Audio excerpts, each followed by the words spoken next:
Assalamualaikum warahmatullahi wabarakatuh. Halo anak-anak, apa kabar? Semoga semuanya sehat ya.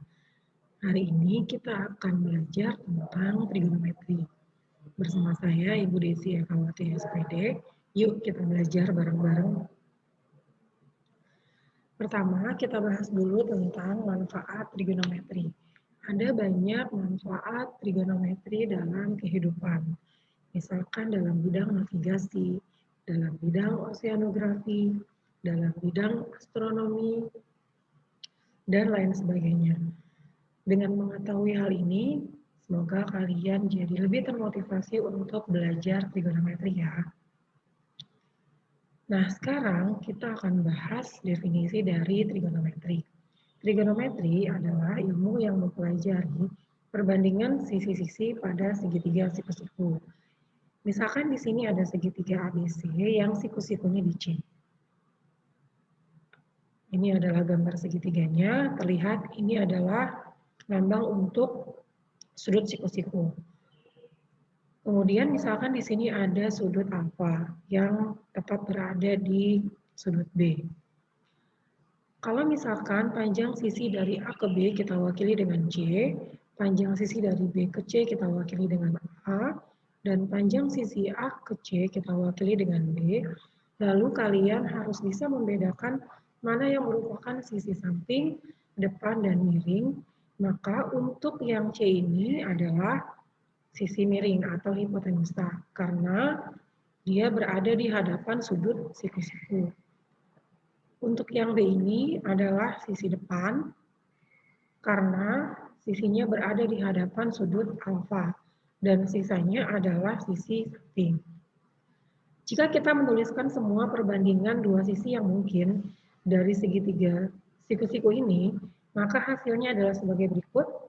Kita bisa membandingkan sisi A dengan C, kemudian sisi A dengan B, kemudian sisi B dengan C, kemudian sisi B dengan A, lalu sisi C dengan A, dan terakhir sisi C dengan B.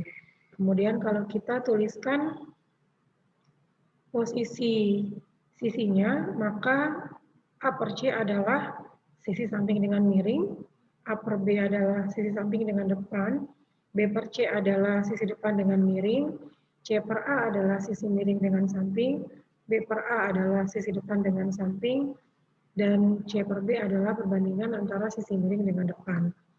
Nah, ini merupakan sinus. Jadi kalau sinus itu perbandingan antara sisi depan dengan sisi miring. Lalu ini adalah kosinus. Jadi kalau kosinus itu adalah perbandingan antara sisi samping dengan sisi miring. Dan ini adalah tangan. Kalau tangan adalah perbandingan antara sisi depan dengan sisi samping. Demikian adalah 3 konsep penting trigonometri, yaitu sinus, kosinus, dan tangan. Selanjutnya kita akan bahas 3 istilah lain dari trigonometri, yaitu inverse dari sin, cos, dan tan. Untuk sin, tadi perbandingannya sudah ya. Di sini ada istilah yang bisa kita gunakan untuk mempermudah kalian menghafal konsepnya. Jadi kalau sin itu sin demi, jadi sin itu perbandingan dengan depan dan miring. Untuk sin, inverse-nya adalah 1 per sin. Kalau inverse itu kan kebalikan ya. Jadi kebalikan dari sin adalah cosec. Berarti dia perbandingannya miring dengan depan. Kemudian kalau cos, istilahnya adalah cosami. Jadi kalau cos itu sah, samping, mi, miring. Inverse-nya adalah 1 per cos, yaitu sec. Maka perbandingannya adalah kebalikannya, yaitu sisi miring dengan sisi samping. Dan tan alfa, kita gunakan istilahnya adalah tan desa, jadi tan itu depan dengan samping. Inverse atau kebalikannya adalah 1 per tan, yaitu kotang. Dan ini perbandingannya adalah sisi samping dengan depan. Kita lanjut ke contoh soal. Di sini kalian disuruh menentukan nilai sin alfa, cos alfa, dan tan alfa dari segitiga berikut. Di sini segitiganya sudah diketahui ukuran sisinya. Maka kita harus tentukan dulu mana yang depan, mana yang samping, mana yang miring. Untuk yang 5 ini adalah sisi miring karena dia berada di hadapan sudut siku-siku. Kemudian yang 4 ini adalah sisi depan karena dia berada di hadapan sudut alfa. Dan 3 ini berarti adalah sisi samping. Untuk menjawab sin alfa, maka kita gunakan perbandingan sisi depan dengan miring. Depannya adalah 4, miringnya adalah 5, jadi jawabannya 4/5. Jadi sudah hanya itu aja. Kemudian cos alfa. Untuk cos perbandingannya adalah samping dengan miring. Sampingnya 3, miringnya 5, jadi jawabannya 3/5. Sudah. Dan terakhir untuk tan, itu perbandingan depan dengan samping. Depannya 4, sampingnya 3, jadi jawabannya 4/3. Kemudian lanjut ke contoh soal yang kedua. Di sini kamu juga harus tentukan nilai sin alfa, cos alfa, dan tan alfa. Ini segitiganya ibu putar dikit, jadi kelihatannya miring semua. Tapi kalian harus tetap bisa membedakan mana yang miring depan dan samping. Yang miring adalah yang 10, karena dia berada di hadapan sudut siku-siku. Kemudian yang sisi depan adalah yang 6, karena dia berada di hadapan sudut alfa. Dan sisanya adalah sisi samping. Sehingga kita bisa dengan mudah menjawab sin alfa adalah depan dengan miring, depannya 6, miringnya 10, jadi 6/10. Cos alfanya samping dengan miring, sampingnya 8, miringnya 10, jadi 8/10. Dan tan alfanya depan dengan samping, depannya 6, sampingnya 8. Hasilnya adalah 6/8. Contoh yang ketiga, kalian masih tetap harus menentukan nilai sin alfa, cos alfa, dan tan alfa, tapi permasalahannya di sini ada satu sisi yang belum diketahui, yang ditulis dengan X. X ini posisinya adalah sebagai sisi miring, karena dia berada di hadapan sudut siku-siku. Kemudian 12 adalah sisi depan karena berada di hadapan sudut alfa, dan sisanya 5 adalah sisi samping. Nah, bagaimana menentukan panjang sisi X? Maka kalian harus ingat kembali tentang teorema Pythagoras.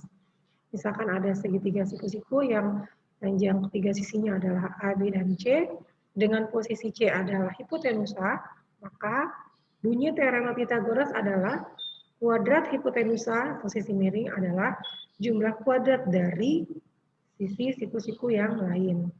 Jadi untuk menentukan panjang C, kalian tinggal memunculkan akar dari kedua sisi siku-siku yang lainnya kalian jumlah.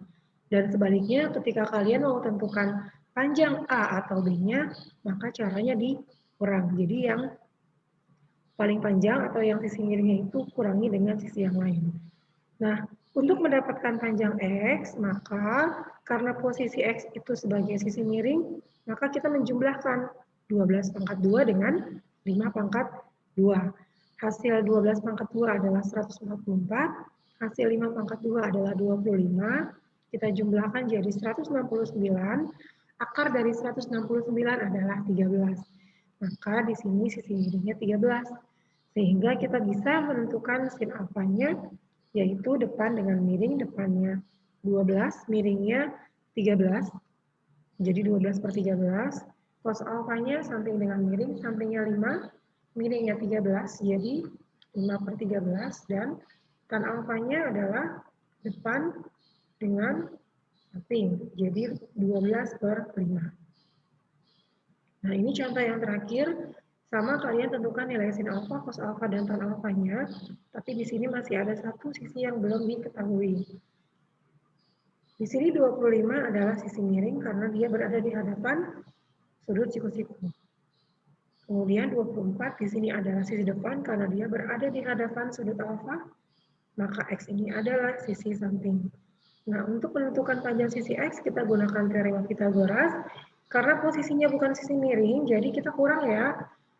Yang kita kurangkan adalah 25/2 dengan 24/2. Hasil 25/2 adalah 625, 24/2 adalah 576, kita kurangkan hasilnya 49, dan akar dari 49 adalah 7. Sehingga kita bisa menjawab sin alfa adalah depan dengan miring berarti 24 dan 25, yaitu 24 per 25. Untuk cos alfa adalah samping dengan miring, sampingnya tadi 7, berarti 7 per 25, dan terakhir tan adalah depan dengan samping, depannya 24, sampingnya adalah 7. Jadi hasilnya 24 per 7. Nah, sekarang kalian kerjakan tugas ya. Tugasnya kalian tentukan semua perbandingan trigonometri untuk sudut alfa dan beta pada segitiga berikut. Di sini segitiganya ada satu sisi yang belum diketahui, jadi kalian harus tentukan dulu. Kemudian di sini ada sudut alfa dan beta. Untuk memudahkan kalian mengerjakan, kalian boleh pecah segitiga ini menjadi dua. Segitiga yang pertama adalah segitiga yang sudutnya alfa, dan kalian nanti tentukan berapa sin alfa, cos alfa, dan tan alfanya. Kemudian segitiga satu lagi adalah segitiga yang sudutnya adalah beta di sini. Nanti kalian tentukan sin beta, cos beta, dan tan betanya. Selamat mengerjakan ya. Silakan kalian catat materi dan tulis proses pengerjaannya di buku tulis. Dan nanti Ibu akan kirim lagi link quizisnya, kalian kerjakan melalui Google Classroom. Dan jika kalian punya kendala, tidak ada akses atau perangkatnya tidak ada, kalian tetap boleh mengumpulkan tugasnya ke sekolah. Demikian materi kita untuk minggu kedua ini. Semangat belajar semuanya. Assalamualaikum warahmatullahi wabarakatuh.